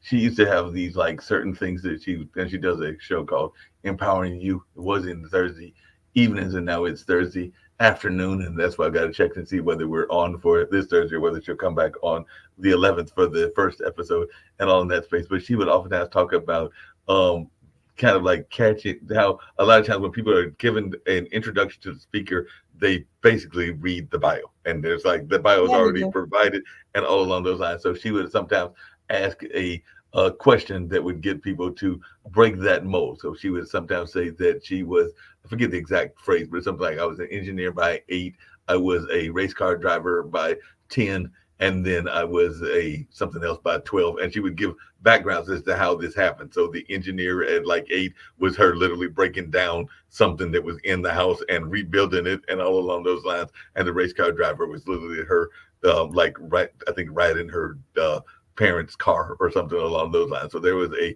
narrative that got the person who's doing the introduction to break out of that tried and true tradition of just reading the bio and everything. So I was wondering, how do you get people to introduce you in a way that is less stale than some of the introductions are at many speaking conferences? So like I said, that was one of Barbara's little tricks of the trade, but I was just wondering how you deal with it and how you try to get them to give something that is a little bit more vibrant.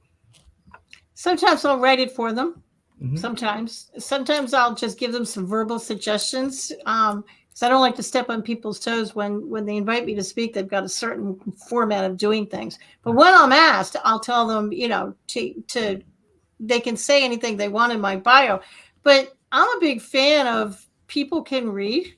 Mm-hmm. So I like to have it short and sweet because everybody can Google me. They can go to my website. They can read my bio. And I'm a fan of, you're not really here to hear my bio. You're you kind of want to hear what I have to say. And I feel that way about every speaker. So I try and keep them short and sweet. No, that makes a lot of sense. Just keep them short and sweet and all along those lines. As I said, getting to wrap it up, because I'm actually getting to get out of this building, get back to my apartment and house and all along those lines. But one of the things I get every guest to do is, if you can tell folks that have been listening to this conversation either now, and I have seen a few people that have popped in at least on the little eyeball, as well as other ways that I'm able to know and everything. And also I will air these interviews several times during the course of the week and the month, even after they are aired. So any words of positivity and hope, because as you've learned, that's part of what I am all about, is spreading positivity and hope to the globe in whatever ways I can. So any message of positivity and hope that you would like to share with our global audience, as well as ways that you can be reached and contacted, and any messages that you haven't got out, because I think we've covered quite a bit of what I know you're about, including entrepreneurship, business, and the concierge, and being a breast cancer survivor. But anything that you would like to share that we might not have tapped into, and any message of positivity and hope, and ways that folks can reach out to you. And hopefully you'll come back even on our new show, because like I said before, we do the new show every Monday through Friday at 10 a.m. And I might even send you the link for tomorrow, all along those lines. And if you want to jump in, that becomes a little bit more of a food fight, because we do have people of different political views, whereas I like to just have open conversations and not be as much of the contrast kind of things that some people do. But it's still a good show and a fun show. But I still may send you the link, and if you have the time, pop in. And if the food fight becomes too much, you are perfectly welcome to pop out as well.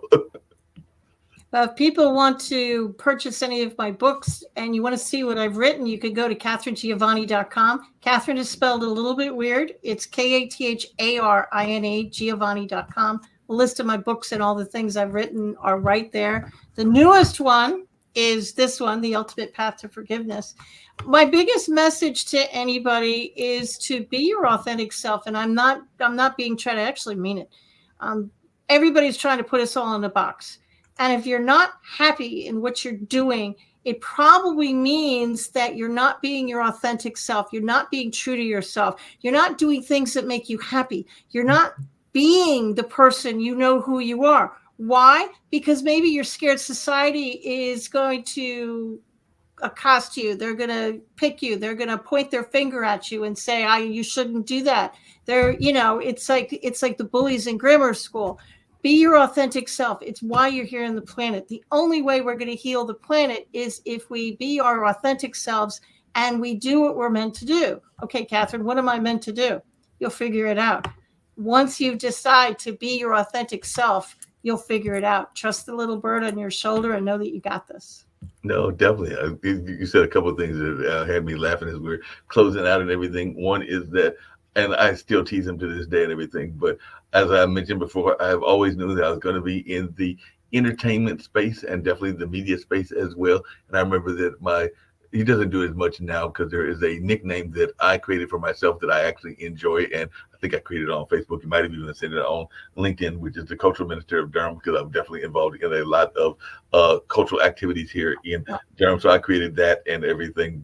And I think it was actually some friends of mine that came up with that term because they were like, every time we see you, you're at something cultural. So they were a little bit on the more left side of politics. So they were like, you must be the Cultural Minister of Durham. So I kind of stuck with that and kept that even on some of my social media outlets and all in that space. But my dad, when I was young and everything, he used to sarcastically call me a showbiz. So that would sound his way of being sarcastic and all along those lines. So I was going like, yeah, but sounds like a compliment to me. Exactly. And I took it as a compliment and I also took it as a kind of a part of the trademark and some of the things that I do as well. So at the time, he was being a little bit sarcastic in the way he phrased it because it was kind of done in a sarcastic tone and all, but I took it as a compliment and have used it as a compliment ever since that time and everything. So that's just something that I found that you can flip what somebody may intended to be one way into a more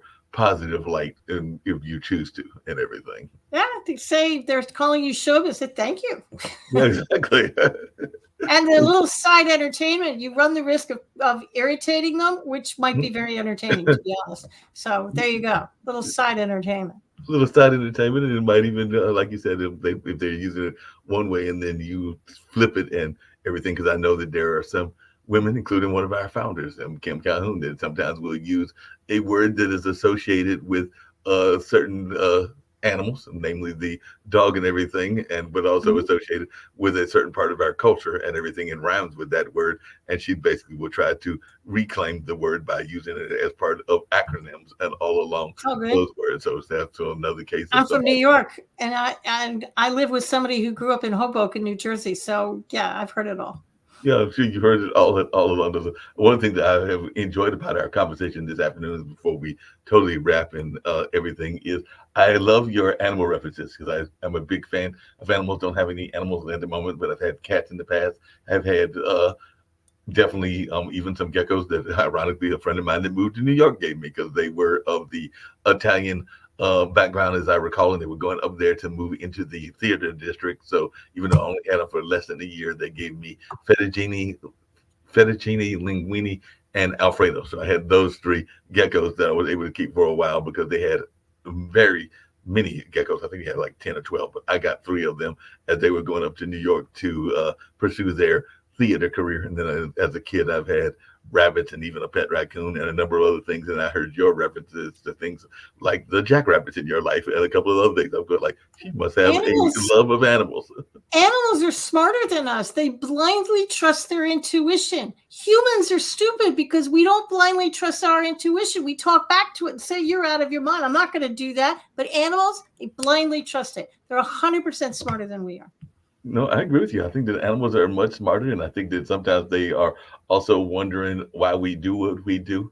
I had a friend of mine that got one of those, and she was a cat lover and still is a cat lover to this day. And she got one of those little light switches that you sit there and you try to get the cat to do tricks with and everything. And I think the cat might have done, as a kitten, the trick for like maybe less than an hour, and then the cat was like, no, I figured out the game. I'm not playing it anymore. So I have a cat. She looks at you, it's like, you want me to do what? You want me to play that game? I know that game. I'm not doing that. And similarly, they are very smart because when I did have, well, I've had several cats, but not in these since last year when I was cat sitting for some neighbors and all in that space. And I'd had one of my own for a number of years. But I remember one of the cats I had literally used to run and would be chased by the dogs up the trees and kept being chased up the tree. And at some point, the cat, to that intuition point that you were talking about, got smart and was like, wait a minute, I don't have to play this game Yeah. anymore. So the cat literally turned around, swiped the dog's nose, and as I recall it, I don't think those dogs ever chased that cat again because the cat was like, "I'm tired of this game. I don't want to play the game anymore." They're smarter than us. When I can't remember, about 10 years ago, there was a huge tsunami. I think it was in Thailand or someplace over in Asia. And there's a story goes that, and this is true, you can Google it. I just don't remember when it was. The elephants, they were trusting their intuition and they were grabbing their keepers and trying to drag them to higher ground. And the keepers were humans and say, what are you doing? It's a beautiful day. Why do you want us to go up there? The elephants saved everybody. Because they knew the tsunami was going. How? They trusted their intuition. Their brains didn't talk them out of it. No, and along those same lines, yeah, and along those same lines, we can go back to something that is now over 20 years ago. But when 9/11 happened, and all along those lines, and I brought it up on this show and other shows as well. I used to go to a friend's art gallery. Another friend has a similar art space in that building right now. I think he might be having to move because of some renovations and everything. But I remember we would have regular conversations in downtown Durham before all of the gentrification and all of the development. And we would see all kinds of animals, birds around, Yep. even animals that you didn't want to see and everything. And to this day, I have talked to people, including people from New York City, that I have asked them this. And I said, after 9/11 happened, how many animals did you see? And to almost a man and a woman, most of them have agreed with what I remember, which is that the animals got the feeling that humans are about to get stupid, so they disappeared for a while. So They I've talked peaced to out, people. man. They left. They left. They were like, Peace out, man. Yeah. they were like, we threw y'all folks got to get stupid. So even people that like the pigeons in New York, when I talked with my friends in New York, they're like, I don't remember seeing any pigeons for at least a day or two. They were like, we're done. No, because humans, we talk ourselves out of it, don't we? We will question what our intuition is saying, leave. And you're like, why? I'm comfortable. I don't want to leave. And you kind of think you're crazy. You're kind of, why do I have this feeling I should leave? Okay, well, animals don't question it. They just leave. They just leave and They just leave. They don't question it. They don't You question learn a it. lot from animals. Yeah, we definitely, and I think we even learned it during the pandemic. Because the other story that I remember people talked about was how when we were locked in, then the animals realized that we were locked in, and they were like, "Well, we can be more free." So there was the whole example of animals that had not been seen in like the canals of Italy and other places. Oh, Where I they were remember like, that watching that. Yeah, in Venice, and all the animals were coming back, mhm. and the air quality got better. Yeah, everything got better because the animals were like, "Hey, the humans are locked in the house, so we can go enjoy our freedom and everything." Yeah. Well, like I said, I have thoroughly enjoyed this conversation. Went about the times that they usually go, which is somewhere around an hour and a half to 2 hours. And I hope that you will come back, and I will send you that link for tomorrow. And if you get a chance, pop in. And some of the shows are multiple guests, and sometimes it's just one-on-one, as this has been. So hopefully you'll make a return trip either on tomorrow's news or on another online dinner party. But I'll keep sending you links, and whenever you are able to pop in, please do.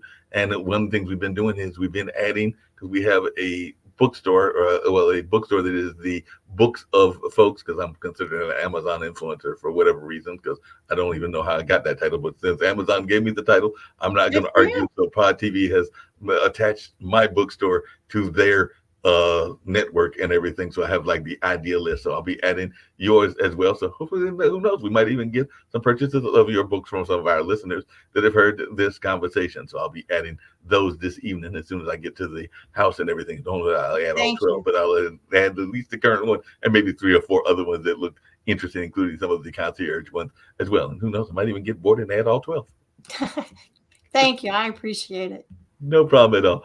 Catherine, you have been a great joy to talk to, and all along those lines. So I have thoroughly enjoyed this conversation. Hopefully I didn't drive you too crazy with some of my inane questions and all along those lines. But You're I was good. having fun, and I hope you were enjoying as well. And I'm going to end with a couple of Friends commercials, including one that honors the folks that are, and this was from, I think, a few years ago, but honor those in the teaching profession that aren't honored enough. The janitors and the guidance counselors and stuff, those folks in somewhere in the Midwest. I can't remember. I think it might be Oklahoma, that this gentleman created this award show. And actually, Barbara won one of the awards last year and everything. So they are honoring people that are both the teachers as well as those that are the support staff with the teachers, like guidance counselors and janitors and others as well. So I'll be ending that, as well as another Friends company that deals with financial services. We're talking about the importance of finances and all in that space. So that's how we'll get on out of here. But I definitely look forward to seeing you in the near future. Thanks so much. I appreciate it, Mark. No problem. Have a good one. Are you looking for money-saving strategies for your business and personal finances? Are you tired of working hard every day with little or nothing to show for it? Contact Prosperity Financial Services, LLC right now for your free financial consultation. Call now to reserve yours today, 349-8600, 804-349-8600.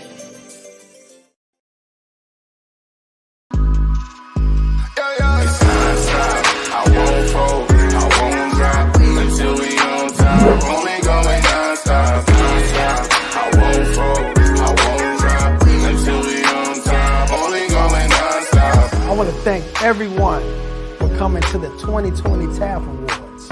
This was a show like no other, people. This is the Grammys for dignitaries, educators, and support staff around the state of Oklahoma and worldwide. We cannot do this without the support of the people. So we thank you. I thank you for being such a dedicated supporter to this movement for the Teachers Appreciation Foundation. I thank you.